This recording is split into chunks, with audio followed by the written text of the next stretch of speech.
From LPM, Louisville Public Media.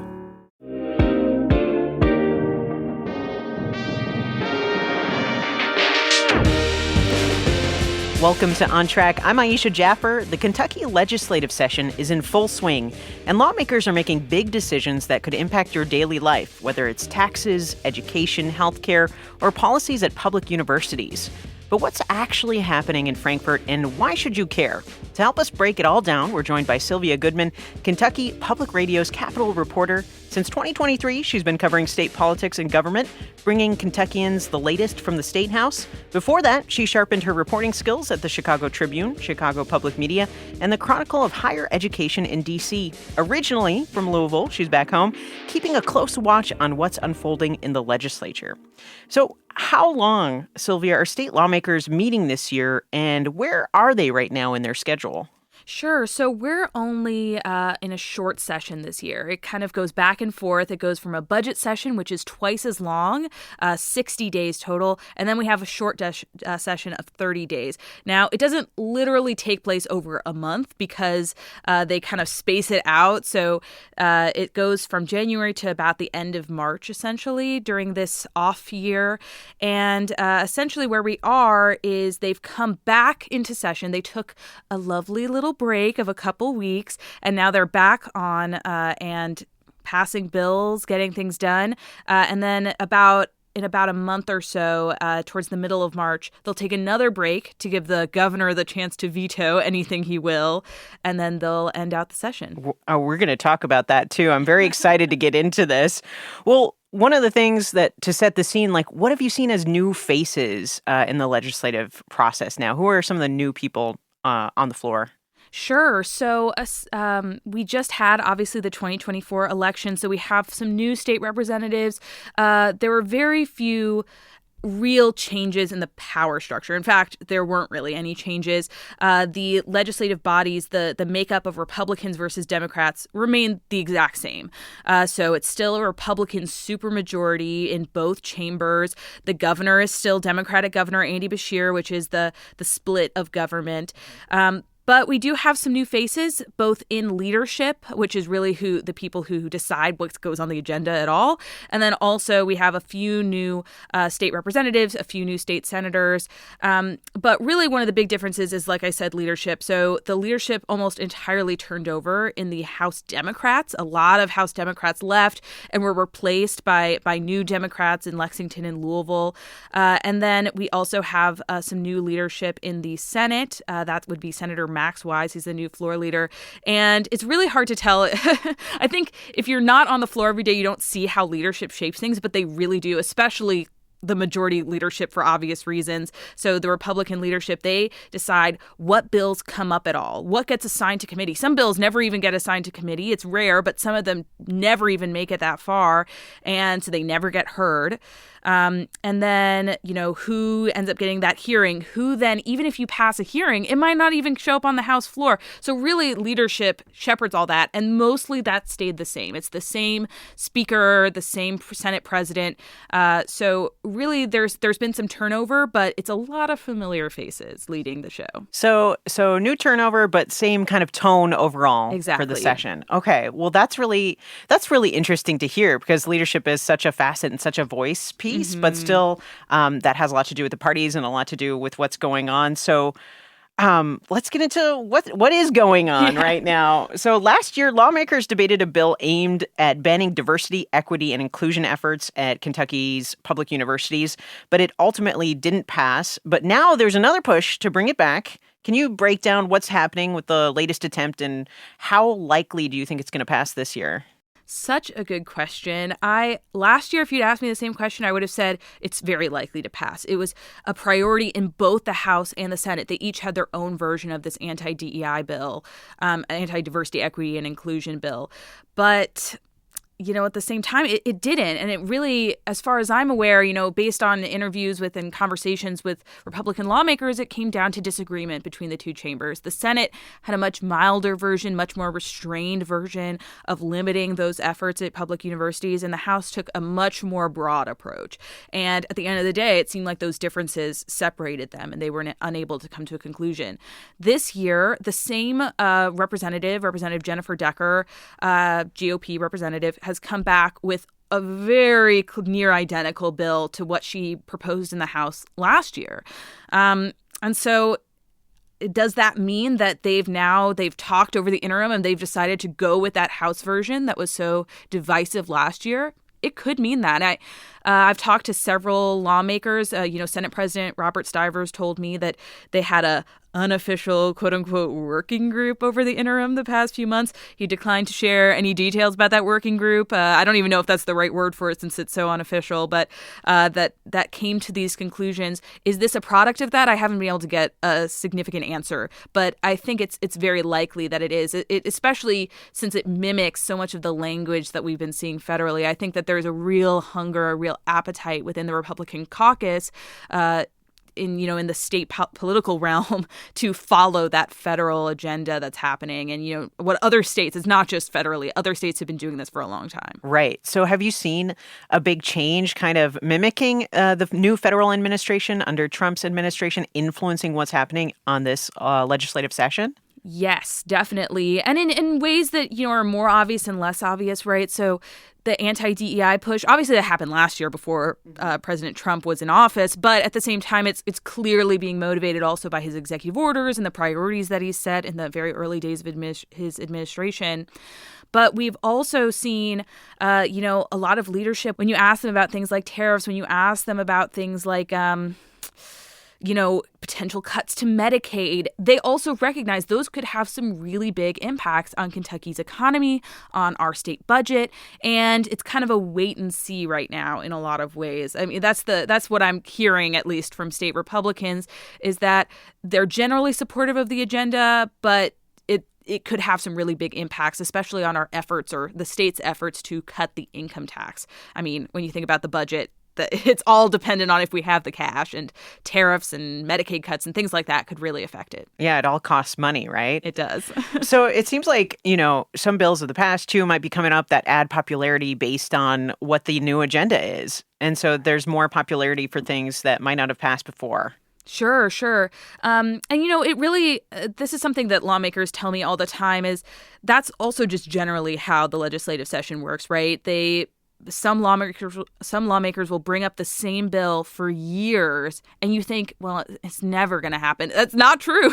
They work on it this slowly, and they add little pieces, and they change little pieces until they can get a consensus. Or maybe it's a changeover in leadership that leads them to be able to bring up this bill.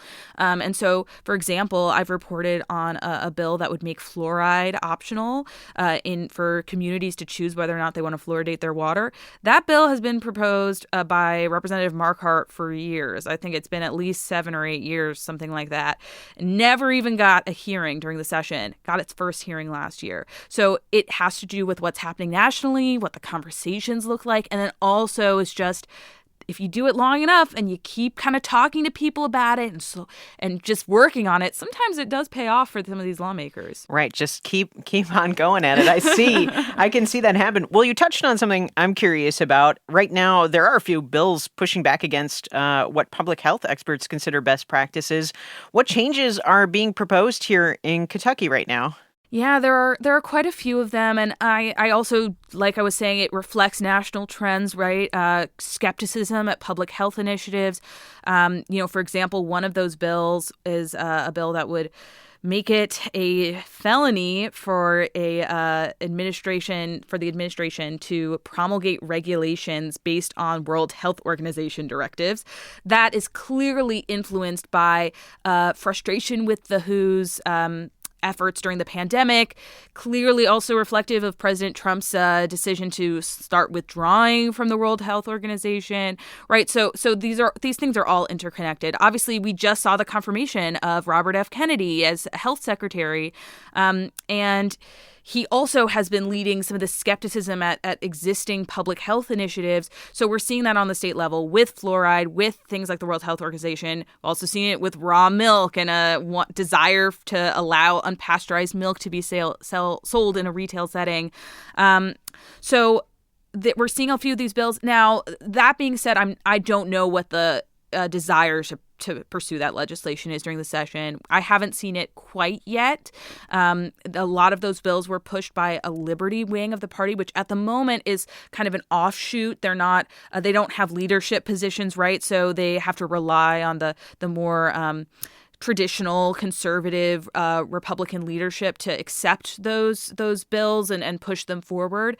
But they are, at least it would appear, gaining traction every year. Can you talk about the Liberty Movement a little bit, like who they are and how they kind of fit within that Republican Party? Sure. I mean, it's very complicated. So they share some agenda items and they don't, right? It's so interesting when you see often in the House, especially, if there are Republicans and Democrats joining together to vote against a bill.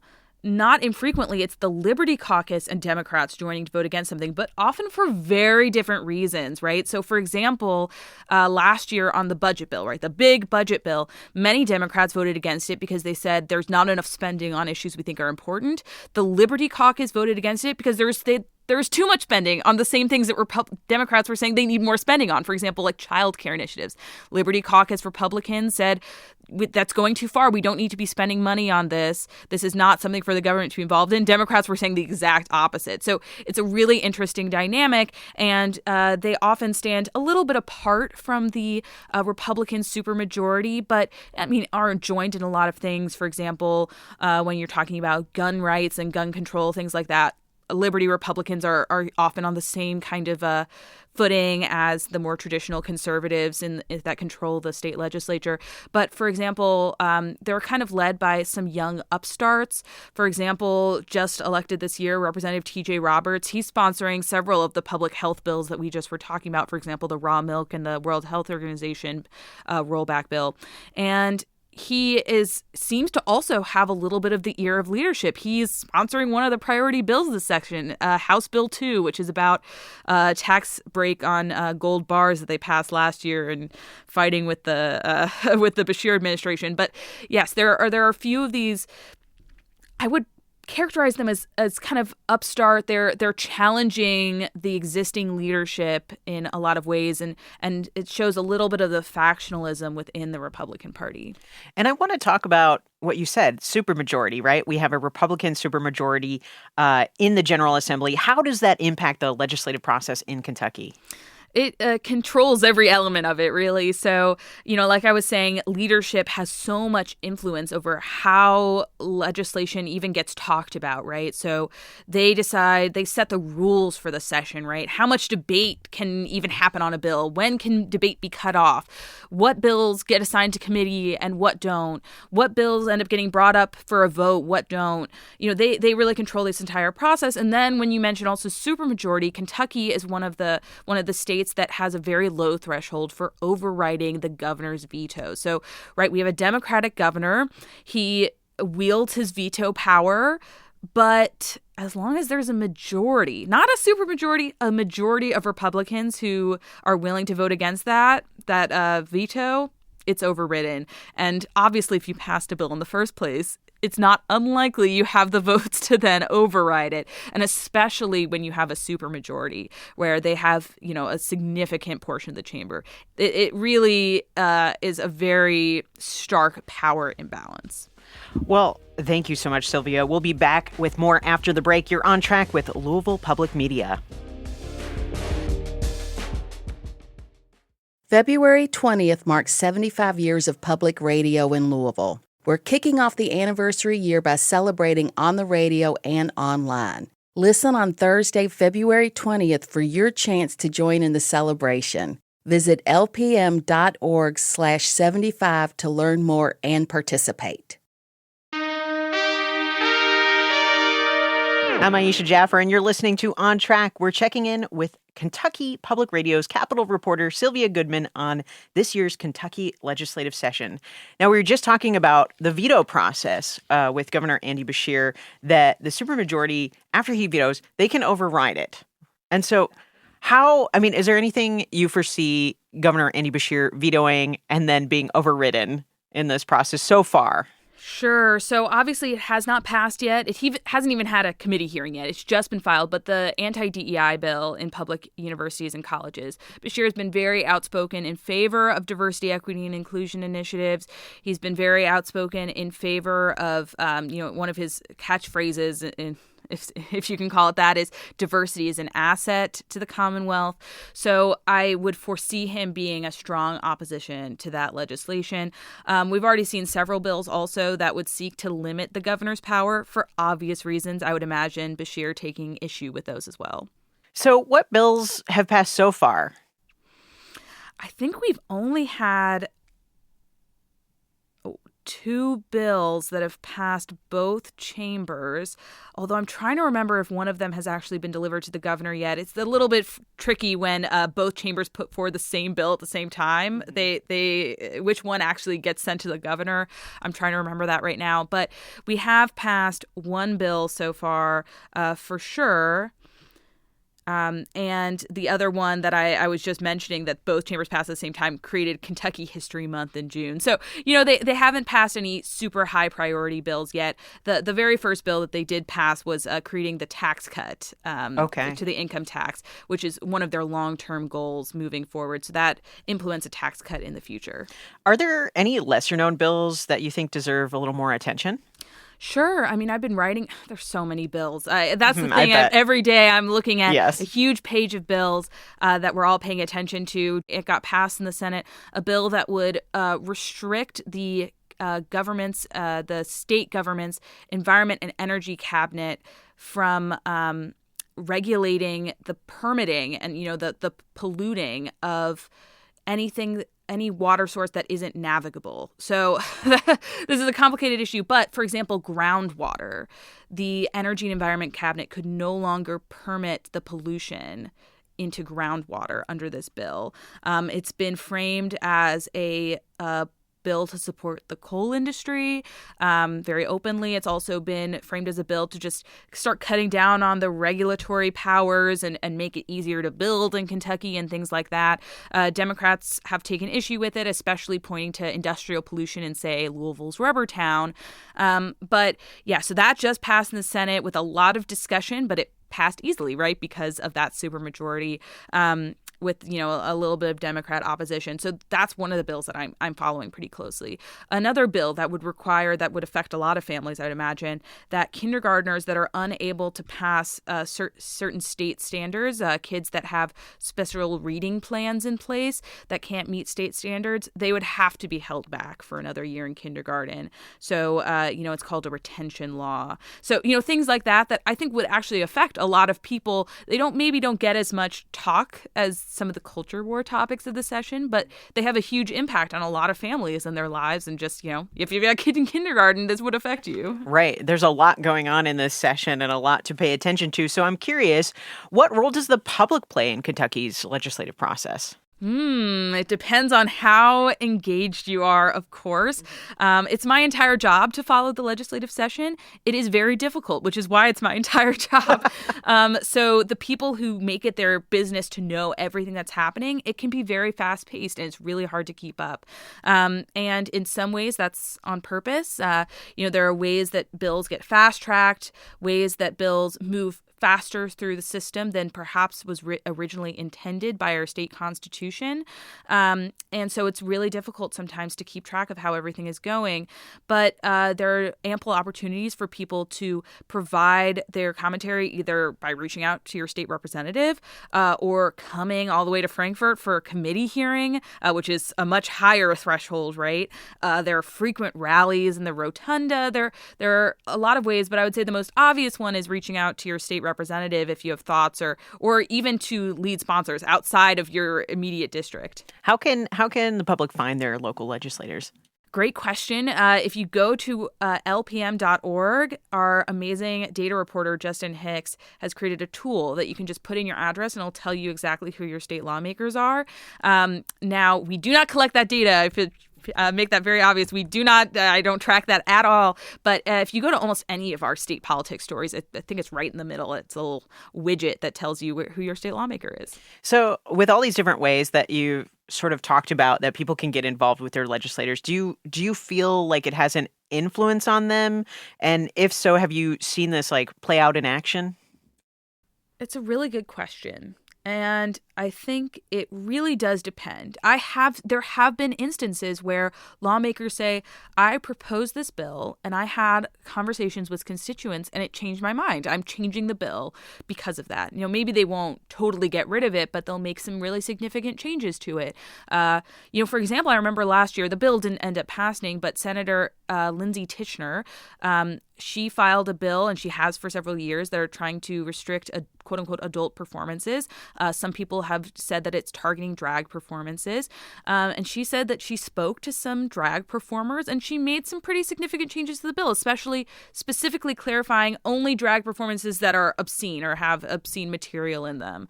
So that is a concession that not all drag shows are obscene, right? Which is something that some people would not agree with. But she said after speaking with constituents, speaking with drag performers, she changed her mind. So that does happen. Now, do I know that it always happens? No. I mean, obviously, there are times when lawmakers really believe that something is right, and it doesn't necessarily matter if they get a lot of people emailing them. But I can't speak for every lawmaker. It certainly depends. But I would say, yes, it can make a difference in certain bills. So how can our audience stay informed about proposed bills, following along with you and other legislative actions that are happening? Well, like I said, it's very difficult. Things move quickly, but we do everything we can to make sure you do know what's happening. Obviously, you can follow me and my colleague Joe Sonka and my other colleague Justin Hicks. We have a lot of amazing state politics reporters. We're mostly on Blue Sky, which is kind of a similar to Twitter/X platform that you can download. Also, of course, LPM and all their social media channels repost all our work. And then also, if you really want to dig deep, if you really want to dive in, you could go straight to the LRC, that's the Legislative Research Commission website, and start looking up some bills. But that's my job, so you don't have to do that yourself. But that's really where the rubber hits the road, is that LRC website that tells you exactly what's happening in the legislature that day. And I mean, how important do you think that is? Because, there's this thought that if you're not paying attention, something could kind of be passed without you even knowing. Maybe you didn't have a chance to say something to your local legislator and make a difference. I mean, where do you see the importance in that? Oh, there's so much importance into knowing what's happening as it's happening, right? What's the famous expression? Nothing about us without us, right? So if a bill's going to affect you, and a lot of these bills affect everyone, so there's something that affects you. It's your right to say something, and don't give up your rights if you don't have to. I hope that's not an opinion. I think that's just a fact of civic engagement. So, so if you don't know what's happening as it's happening, once it's law, it's a lot harder to take it back, right? There's this long process that leads up to something becoming law, but you have to restart that whole long process to make it not law anymore. So, as it's happening is the time to speak up. I think I've never been more personally engaged until this year. I even looked at what Indiana was doing, and they made a website that was like the Oregon Trail, explaining what's going on with each individual bill, which was really fun to kind of get involved that way. I know exactly what you're talking about. Well, so as we head into the second half of the legislative session, what are you going to be on the lookout for this time? Oh, there's so many things I'm on the lookout for. I'm really closely following transparency in the legislature. I mentioned before there are ways that leadership and lawmakers like to fast track legislation from time to time. So I'm following that closely because that deeply affects a person's ability to engage with the legislative process. In our state constitution, it says it must have 3 readings on the floor. And there's ways that I don't want to say lawmakers get around it, but they speed that up a little bit all throughout the process, little ways to make it a little harder to participate. So I follow that very closely. I also am following very closely ethics of our lawmakers. What kind of conflicts do they have? Do they maybe have with the legislation that they're proposing? What kind of benefits does it confer on them personally? I'm following that closely. Any sort of influence that's happening in the legislature. Those are some of the really broad themes I'll be following. But of course, this year, it's going to be a lot of following how the federal legislation and what's happening federally is going to affect our state. You simply can't ignore it, especially right now with so much upheaval and change on our federal level. I was going to say, do you feel like things are just changing more quickly than they have in the past? Well, yeah. I mean, you'll write a story and then literally an hour later, judge, court order, it's stopped and you got to totally change the story or at least change the headline, right? So it's things are moving very quickly. Now, to be fair, in the legislative session, as I've been saying, things change quickly a lot. But when you have the federal layer on top, stability kind of goes out the window, and you really have to be paying attention very closely to how things are changing every minute. So is there any, I have to ask this last question, is there any bills that you are most on the lookout for in the second half of the session? Most on the lookout for, I'm really looking out very closely. I mentioned Medicaid before on the federal level, but I think our state legislators are really looking for ways to cut down on our budget because that is the way that they'll be able to justify moving forward income tax cuts. And that is a top priority for a lot of our Republicans. And so in order to justify that, if they want to keep cutting, if they want to get to zero, they're going to have to make some changes to the state budget. There's no way getting around that, right? If you're going to eliminate an entire stream of income to the state, you got to make some big changes. And I think one of the big ones that's really going to affect a lot of people in Kentucky is I think they're really going to have to take a look at the Medicaid system if they want to meet that goal. And I think that's going to affect a whole lot of people. And I think they're going to start tackling that this year or in the coming years. Sylvia, thanks for getting us up to date on the legislative session. And thanks for being here on track. Glad to be here. It's been a pleasure. Sylvia Goodman is Kentucky Public Radio's Capitol reporter. Since 2023, she's been covering state politics and government, bringing Kentuckians the latest from the State House. On Track is a production of Louisville Public Media. The On Track production team includes Michelle Tyreen Johnson, Jacob Munoz, Alex Biscardi, and Laura Ellis. If you're just tuning in and you want to hear the full show, you can find it now at LouisvilleOnTrack.org or in your favorite podcast app. And let's continue the conversation. Is there something you want to hear about? Something that matters to your Kentuckiana experience? Let us know by sending a text or giving us a call at 502-814-TALK or send an email to ontrack@lpm.org. I'm Aisha Jaffer, and remember, being kind is free. That's the start of community. Until next time, you're on track with Louisville Public Media.